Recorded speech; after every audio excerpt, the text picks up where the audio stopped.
unfortunately, he hasn't been used for a very long time, and maybe that's for a purpose. But then again, we've not seen Skada for a while either, so number of champions being used by both teams, and they are going to have some possible invades here. Oh no, we're going to see Kuban actually face checking against taunted. Shadow Dash gets in there, it will be first blood. It's Ariana that picks up the kill, so Ocelot will be happy with that one.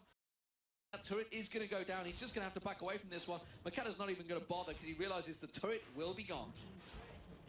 And of course, we know the Michi Makers as being that team. If they get the first turret, then they tend to have a really good time within the game. I believe 5 out of their 6 wins within the first couple of weeks were actually them taking the first turret. So Makata coming around middle, and Ocelot popping that flash, getting away here, but he still gets pulled. He gets the impale, the hammer knocks him back in there, but Hercubot's going to come in, flashes away from that shockwave, jumps on towards Makata. Is it going to be enough? Makata getting very low now. Kevin on towards him with that stand United. He will get the kill. It's Ocelot that takes it. And look at Hercubot and Kevin turning that gank around, getting them a kill, getting a red buff on Ocelot, and now it looks like a dragon on top of that. So phenomenal play of SK. They turn that completely around and are going to give themselves a really big gold lead here. Yeah, no chance for that smite steal. So Meteor Makers, even if they do come in for this one, it is very dangerous play.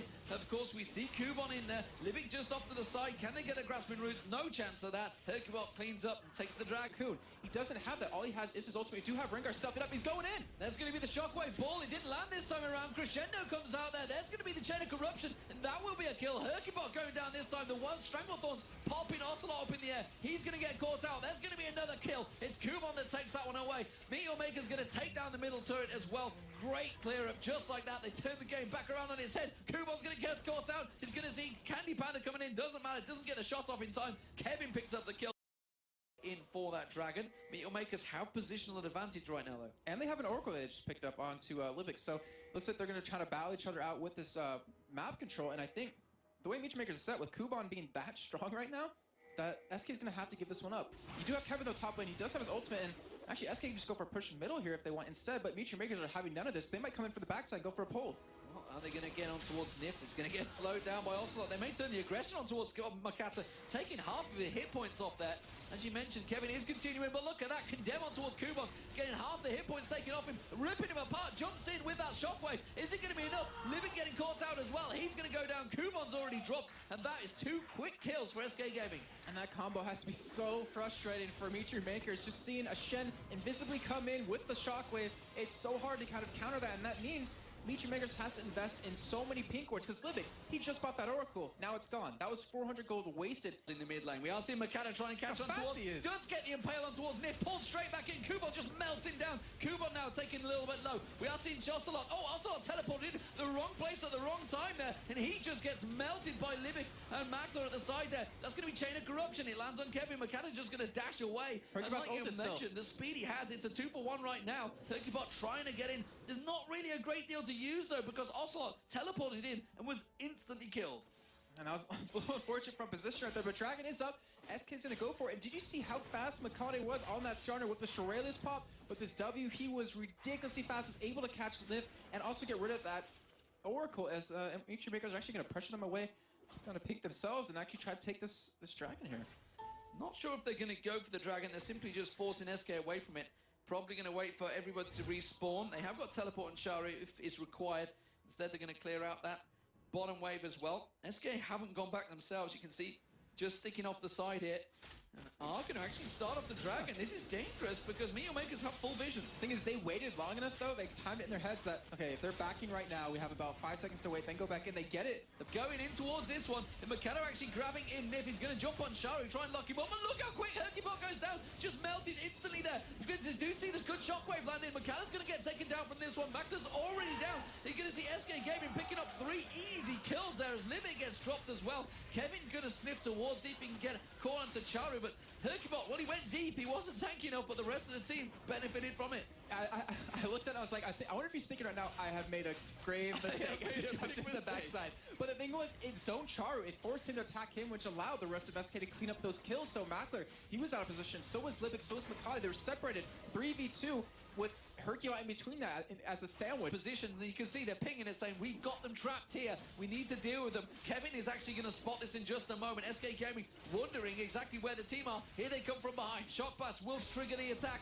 They're going to go in. It's actually Ocelot they catch on towards. That's going to be Stand United coming down. Ocelot gets dropped before the shockwave is used though. They're going to get back up towards Hercubot. Hercubot's taking low. Kuban's been dropped, but look at Candy Panda. He's your makers. One shot at a time. Pinning through them. Makla's going to go down. Spins across. Goes to Kubon. Makata goes down as well. Takes both the Kukia brothers down in one clean sweep. And it's going to be SK Gaming shoving through for the inner turret. And that was with them not in the right position. That's also with Ocelot dropping right away. They knew who they wanted to take away from that fight. Get rid of Ocelot. They won't have their combo, but they didn't calculate in Candy Panda and his insane damage.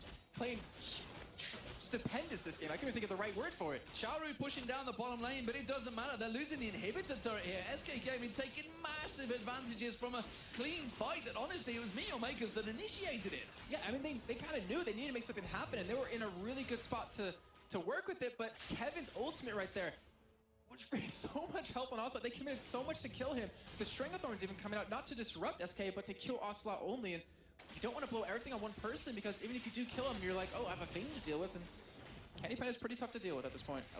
Oh, Ocelot teleporting in. He wants that blue buff. He's going in for Charu. Charu is very, very low. The attack ball will catch him out, and just like that, thank you very much. I'll have my blue buff. We are ready for Baron, guys. It's kind of ironic considering Charu always runs teleport in, and Ocelot was the one to get behind him with the teleport to make that happen. But he's standing there right beside Baron. There's 2 wards on it right there now, though.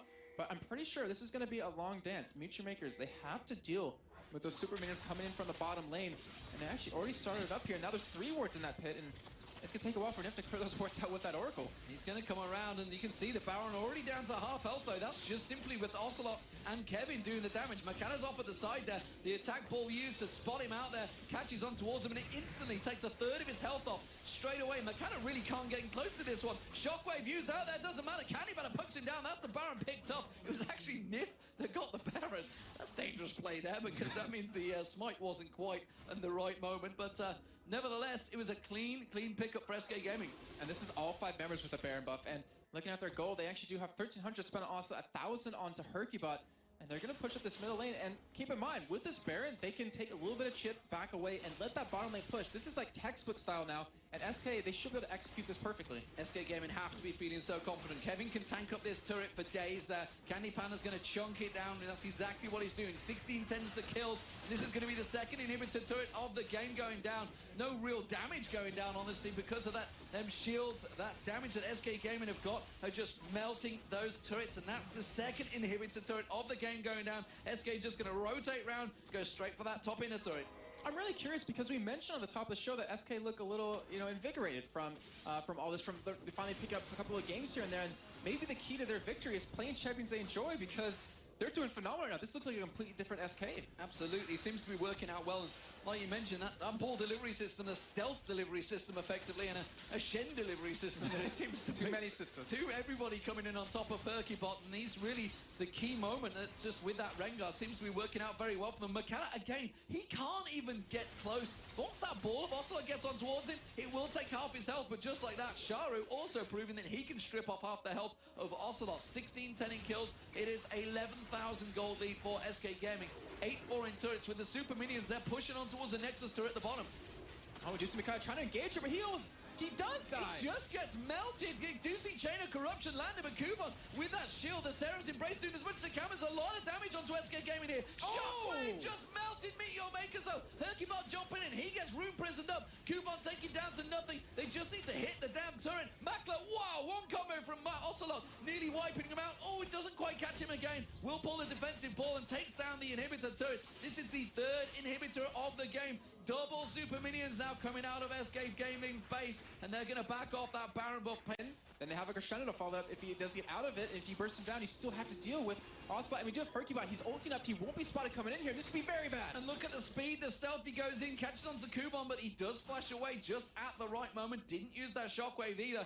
The double super minions are going to be pushing in. Simply a game of waiting for SK Gaming here. Got to be avoiding those shock blasts, so that's not going to help too much. The Bolo coming out from Hercubot, but only on towards the minions. Makato thinking, I really don't know what target I can go for, honestly, guys. There's not really a great deal I can do about it.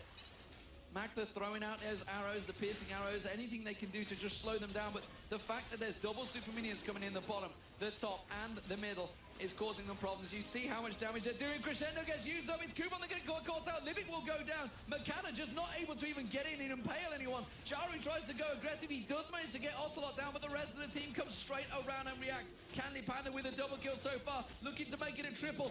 Every single bolt he makes on towards Makla is crucial. crucial. And we can see Candy Panda actually taking low. Kubon might be able to get him on the fountain, but it doesn't matter. They're going to go around, take the Nexus turrets down. It's going to be SK Gaming picking up their first win of the week, which means Meet Your Makers are going to go 0-3 for the weekend, but that will mean a lot for SK Gaming.